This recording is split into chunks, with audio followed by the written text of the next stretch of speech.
सतगुरु गुरुदेव धन धन गुरु ग्रंथ साहिब महाराज जियां दी पावन पवित्र मिठड़ी गोद दा आनंद मान रही समुची साध संगत जीओ। अज दी पावन हुक्म फरमान 626 अंग ते सुभाईमान हन। आप सब जी अमृत वेले तो लैकर गुरु चरना दी हाजरी भर के असीसां लै रहे हो। सो आओ भाई सारी संगत रल मिल के अज दी हुक्म फरमान दी विचार सांझ पाउंदियां मन बिरतियां एकागर करके गुरु चरना दा प्यार लईए जी। सतनाम वाहिगुरु सतनाम वाहिगुरु सतनाम वाहिगुरु सतनाम वाहिगुरु। हाँ जी, सतनाम श्री वाहिगुरु साहिब जी। सोरठ महला पंजवा। सोरठ राग दे विच पंचम पिता धन धन गुरु अर्जन देव महाराज जियां दी रब्बी बाणी दी रचना 626 अंग ते सुभाईमान है। आगे सुख गुर दिया पाछे कुशल खेम गुर किया। सतगुरु जी मेहर करदे हन कि अगे परलोक विच अगां आउण वाले जीवन समय विच हे संत जनो गुरु ने उस मनुख नूं अगां आउण वाले जीवन दे राह विच सुख बख्श दित्ती। मनुख नूं परलोक दे सुख बख्श दित्ते ते पिछे बीते समय विच इस लोक विच कुशल आनंद कर दिता। भाव के अगे दरगाह दा सुख भी दे दिता ते लोक दा सुख भी दे दिता ते परलोक दा सुख भी दे दिता। आगे तो भाव परलोक अगले जीवन च सुख है, परलोक विच सुख है। पाछे पिछले जीवन बीते समय विच अते इस लोक विच भी कुशल खेम आनंद कर दिता। बीते समय विच भी गुरु ने उसनूं सुख आनंद बख्शिया है। सर्ब निधान सुख पाया। सतगुरु जी मेहर करते हैं, दया करते ने। निधान का मतलब हुंदा जी खजाना। ते सतगुरु दया करते ने, उसने सारे आत्मक खजाने सारे आनंद प्राप्त कर ले। जिंदे ते गुरु ने कृपा करके जिसदा लोक ते परलोक सुहेला किया, उसने सारे खजाने प्राप्त कर लए। सारे खजानियां दा सारे खजानियां दा सुख जो नाम है, नाम दा निधान जो सब खजानियां दा मालिक है, वो सुख प्राप्त किया है। गुर अपना हृदय ध्याया। जिस भी मनुख ने अपने गुरु नूं हिरदे विच वसालिया, सच जाणियो उन्हें हर एक तरह का खजाना प्राप्त कर लिया है। अपने सतगुर की वड्याई।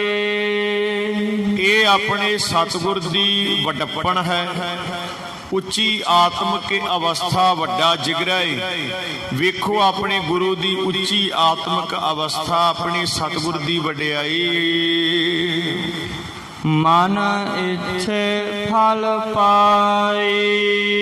जेड़ा भी मनुख है वो जेड़ा भी शरधा करके गुरु दे चरना विच आ जांदा है, शरणी पै जांदा है, वो मूँह मंगियां मुरादां प्राप्त कर लैंदा है जो उनका दिल चाहुंदा है।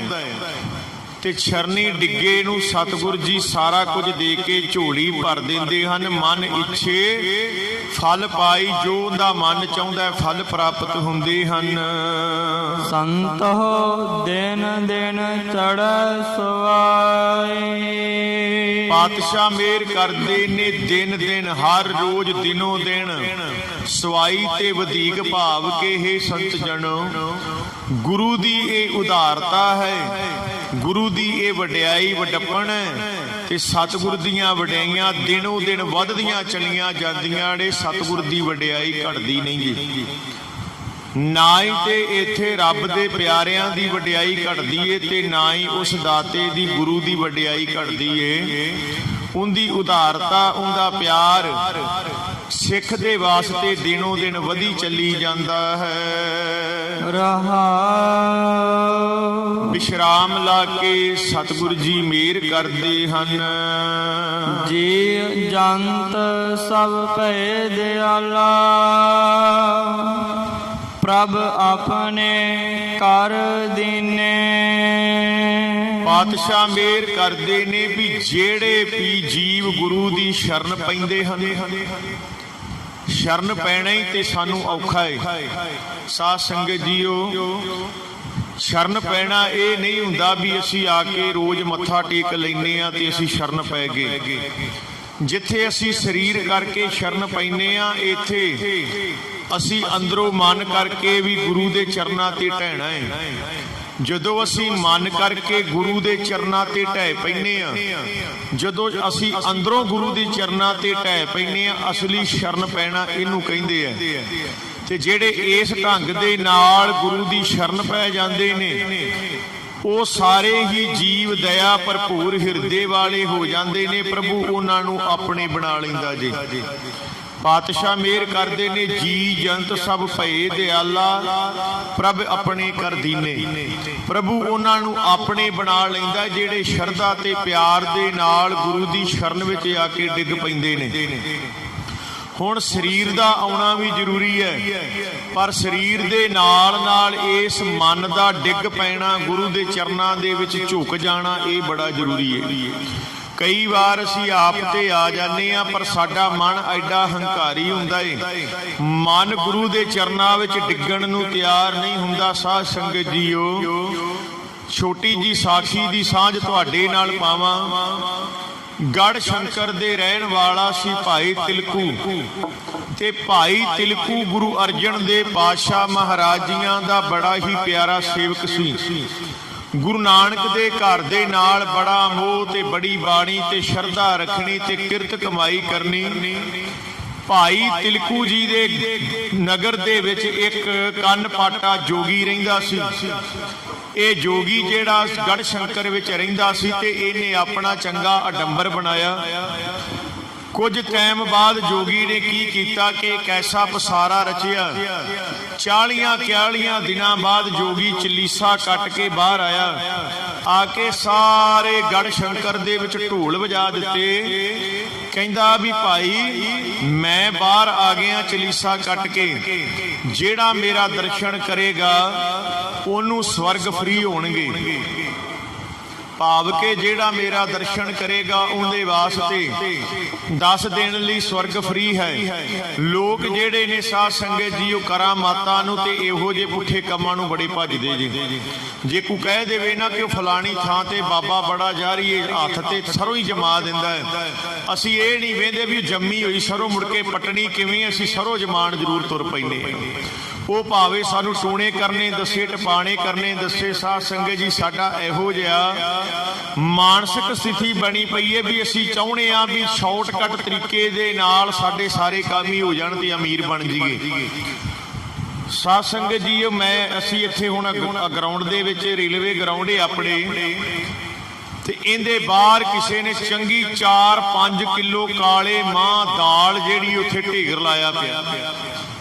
ਤੇ ਵੇਖੋ, ਮੈਂ ਸੋਚਾਂ ਮਨ ਦੇ ਵਿੱਚ ਵੀ ਮਣਾ ਵੀ ਇਹੀ ਦਾਲ 4-5 ਕਿਲੋ ਦਾਲ ਸੀ ਤੇ ਕਿਲੋ ਕਿਸੇ ਗਰੀਬ ਦੇ ਘਰ ਦੇ ਵਿੱਚ ਦਿੱਤੀ ਹੁੰਦੀ। ਜੇ ਕੌਲੀ ਪਾਈਆ ਵੀ ਬਣਾਉਂਦੇ, ਹਫ਼ਤੇ 'ਚ 4 ਦਿਨ ਵੀ ਦਾਲ ਬਣਾਉਂਦੇ ਤੇ ਉਹਨਾਂ ਦੇ ਹਫ਼ਤੇ ਦੇ 4 ਦਿਨ ਸੌਖੇ ਲੰਘ ਜਾਣੇ ਸੀ। पर उथे डोल के गए, उथे डोल के गए। क्यों? किसी ने सियाणे ने कहता होना भी तेरा काम हो जाएगा। इन्हां चक्करां दे विच असीं छेती भज जाने आ भी ये काम इदां हुंदे होणगे। ਜਿਹੜਾ भी कारज होना है गुरु की रहमत नाल होना है, गुरु की रहमत तो बिना कुछ नहीं।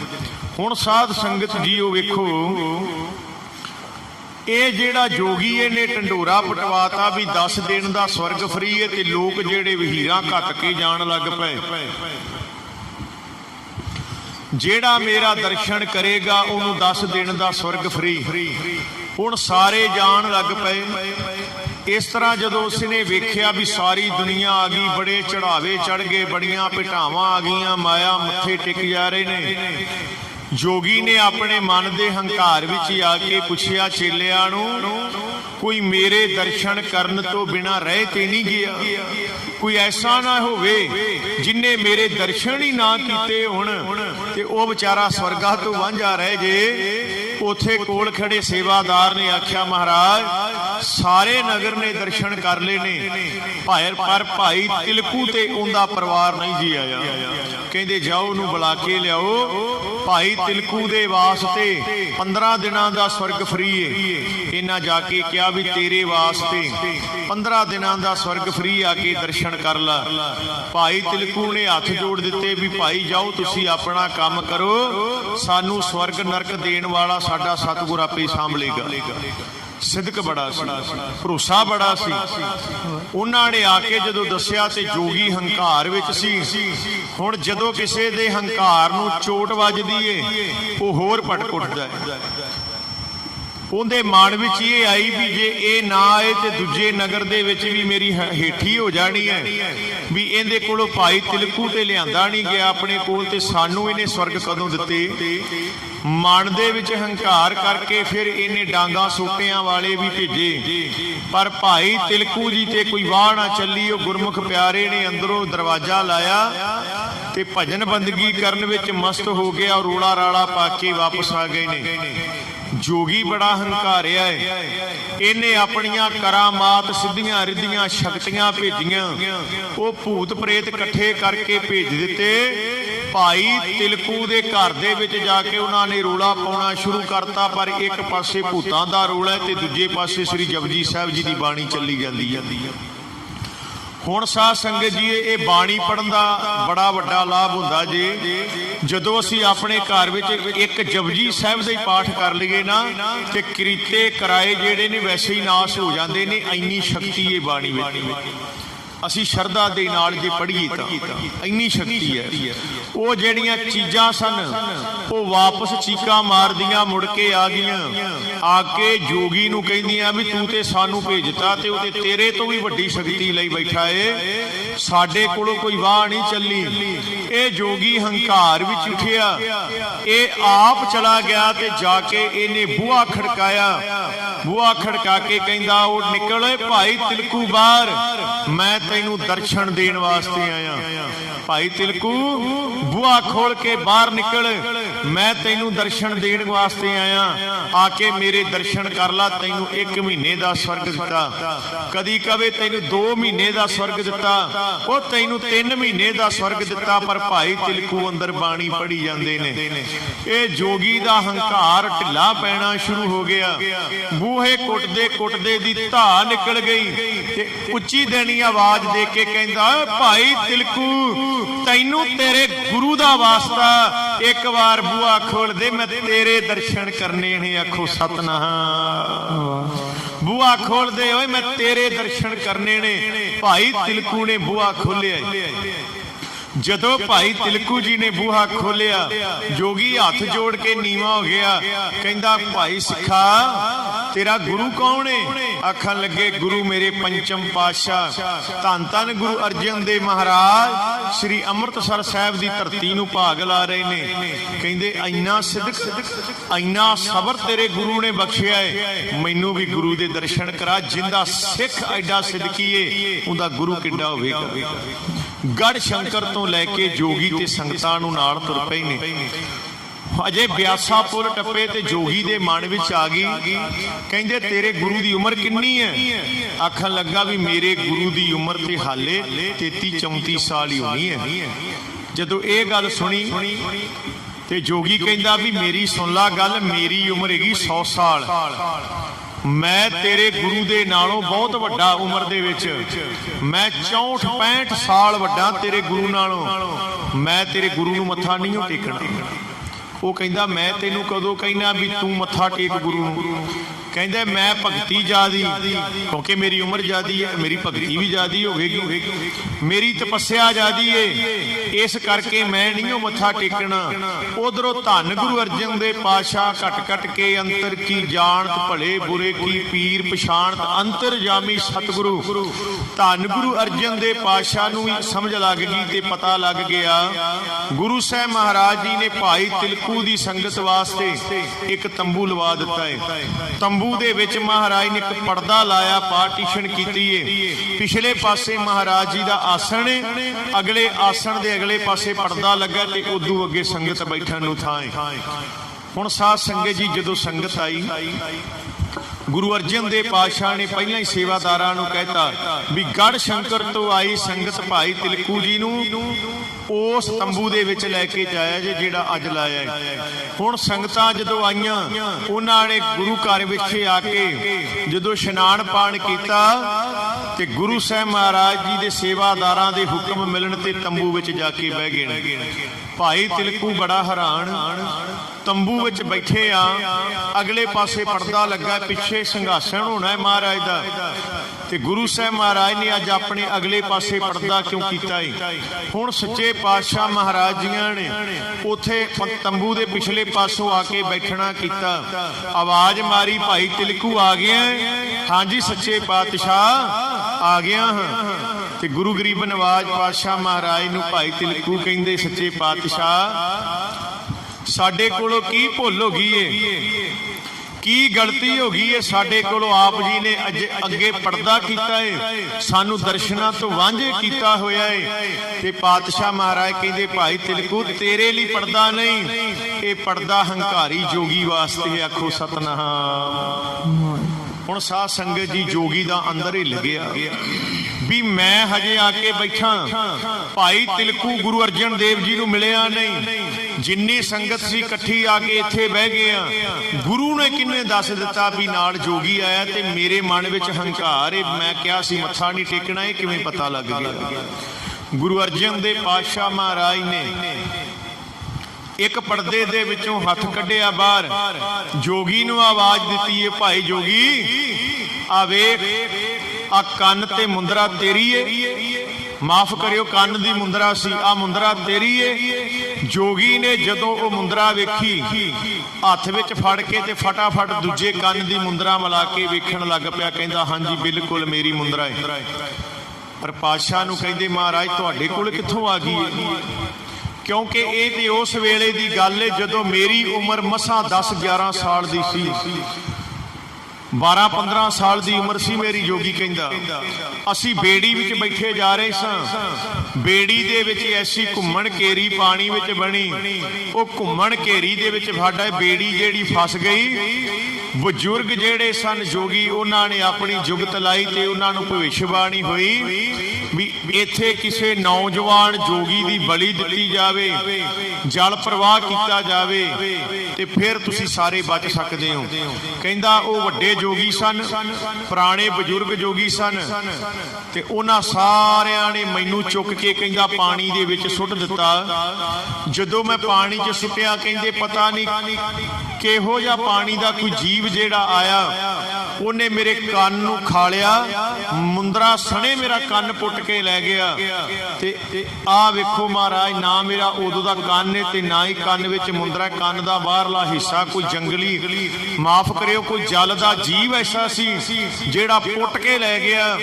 ਪਰ ਮਹਾਰਾਜ ਇਹ ਤੇ ਗੱਲ ਉਦੋਂ ਦੀ ਏ ਜਦੋਂ ਮੇਰੀ ਉਮਰ ਮਹਿਜ ਹਜੇ 12-15 ਸਾਲ ਦੀ ਸੀ, ਪਰ ਤੁਹਾਡਾ ਤੇ ਸਰੀਰਕ ਕਰਕੇ ਅਵਤਾਰ ਬਾਅਦ ਵਿੱਚ ਹੋਇਆ। ਪਰ ਇਹ ਮੁੰਦਰਾ ਤੁਹਾਡੇ ਕੋਲ ਕਿਵੇਂ ਆ ਗਈ? ਪਾਤਸ਼ਾਹ ਮਹਾਰਾਜ ਸੱਚੇ ਪਾਤਸ਼ਾਹ ਜੋਗੀ ਵੱਲ ਵੇਖ ਕੇ ਉਹਦੀ ਦਸ਼ਾ ਵੇਖ ਕੇ ਹੱਸਣ ਲੱਗ ਪਏ। ਪਾਤਸ਼ਾਹ ਕਹਿੰਦੇ ਤੂੰ ਤੇ ਕਹਿਣਾ ਮੇਰੀ ਉਮਰਾ 100 ਸਾਲ, ਮੇਰੀ ਤਪੱਸਿਆ ਜ਼ਿਆਦੀ, ਮੇਰੀ ਬੰਦਗੀ ਜ਼ਿਆਦੀ, ਤੇ ਮੈਂ ਗੁਰੂ ਅੱਗੇ ਝੁਕਣਾ ਹੀ ਨਹੀਂ। ਜੋਗੀ ਦੀਆਂ ਅੱਖਾਂ ਵਿੱਚੋਂ ਜਲ ਵਹਿ ਤੁਰਿਆ।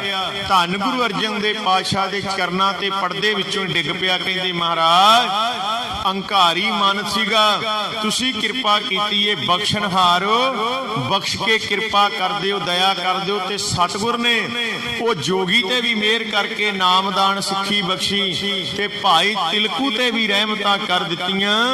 ਗੁਰੂ ਪਿਆਰੀ ਸਾਧ ਸੰਗਤ ਜੀਓ, ਜਿਹੜੇ ਵੀ ਜੀਵ ਗੁਰੂ ਦੀ ਸ਼ਰਨ ਪੈਂਦੇ ਹਨ ਉਹ ਸਾਰੇ ਜੀਵ ਦਇਆ ਭਰਪੂਰ ਹਿਰਦੇ ਵਾਲੇ ਹੋ ਜਾਂਦੇ ਨੇ।